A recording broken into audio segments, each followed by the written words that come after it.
Hey y'all. So we're back. Today we are talking about basic kitchen measurements. I know a lot of people struggle with that when you're in a hurry. You got recipes. You're trying to cook and you're like, okay, how many teaspoons do I need? Hey, I do that all the time. Right? All the time. So we usually keep charts and things like that. Well, Patsy has made one, and she's gonna hang it on her door And my of cabinet. one of her kitchen cabinets. On the back. That way all you got to do is open the door and there it is right there for you. And this is what it looks like. And you can do it any way. There's some you can buy, but my thoughts is it would be great like Patsy's done here. This is handwritten on regular paper. You could use a ruler, draw lines if you want to, draw pictures, draw a heart. And you know what's cool about doing it by hand? Each generation has their own handwriting. Right. So let's say, for instance, you have children or brothers and sisters. Later on in the years, you can hand this down. These are just like when somebody passes. To be honest with you, you can't keep everything, but the handwritten letters, something as simple as a recipe, things like that can mean so much to a family. Oh, it can. I know that we're daughters, and every time I see my mother's handwriting, it just lights up my heart, and I don't want to lose those things. So it's almost like an heirloom. I know it's not an expensive heirloom, but it's a personal heirloom. That's right.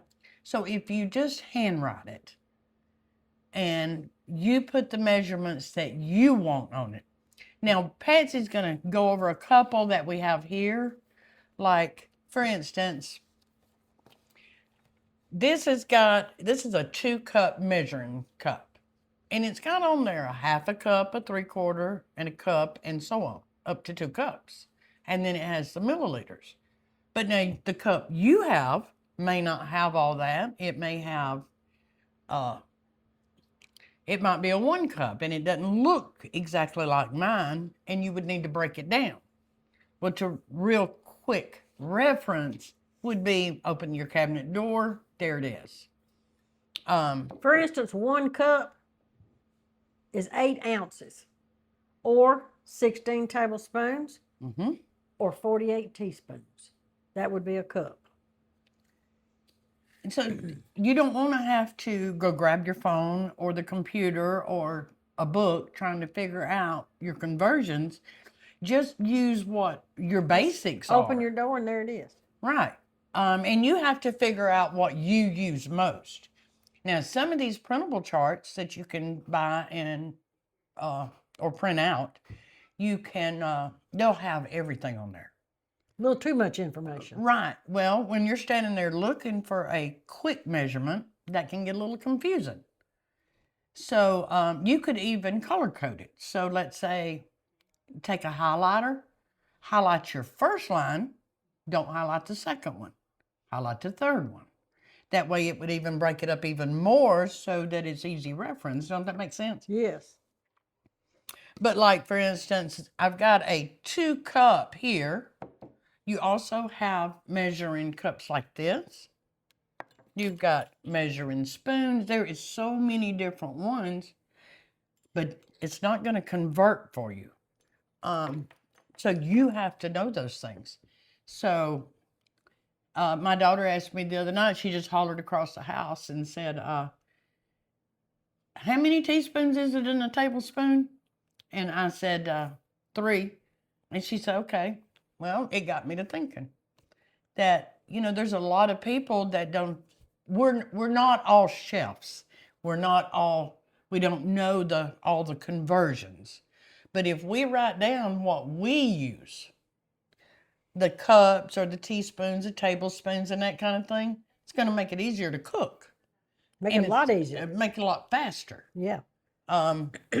Because honestly, I can't remember everything. And talking about highlighting, you can highlight just the ones you use the most. Exactly. You know. You do it any way you want it. Right. I think what happens is people feel like maybe it's not going to look professional enough. It don't need to.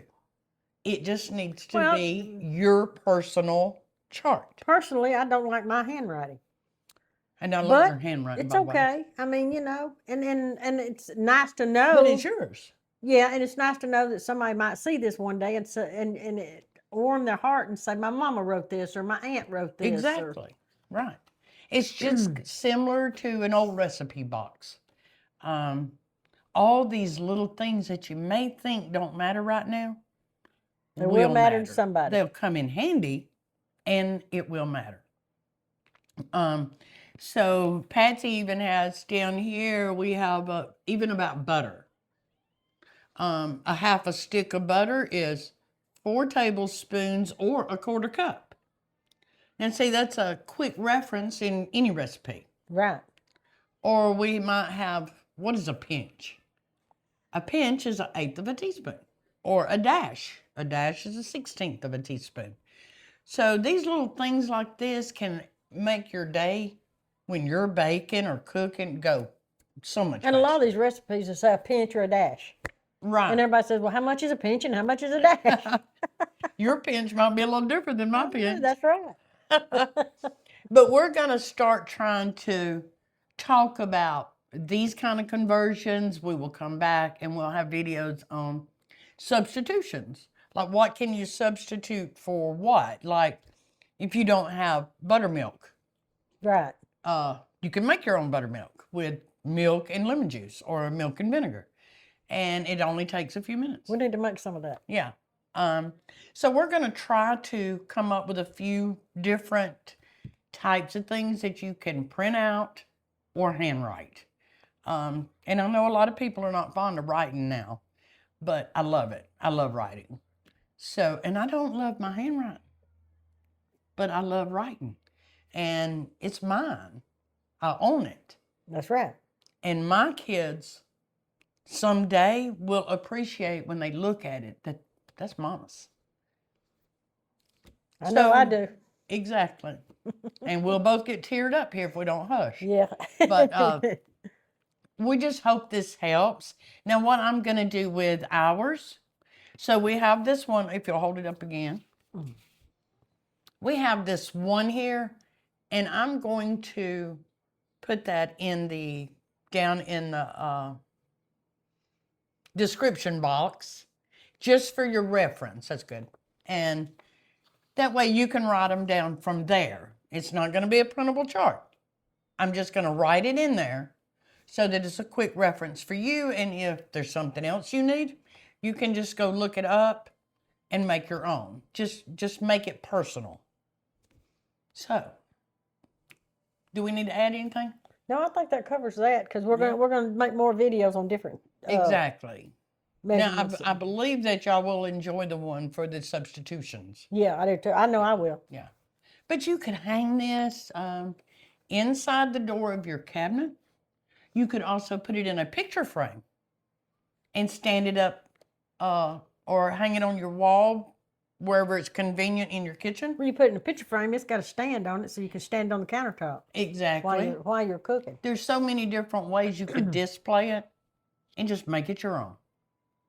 So, okay, so I hope y'all enjoyed this. I know I can go ahead and talk a little. I get to running on a little bit, but I get excited. So I hope you enjoyed it, and I hope you watch our other videos. Thank you, and have a wonderful day.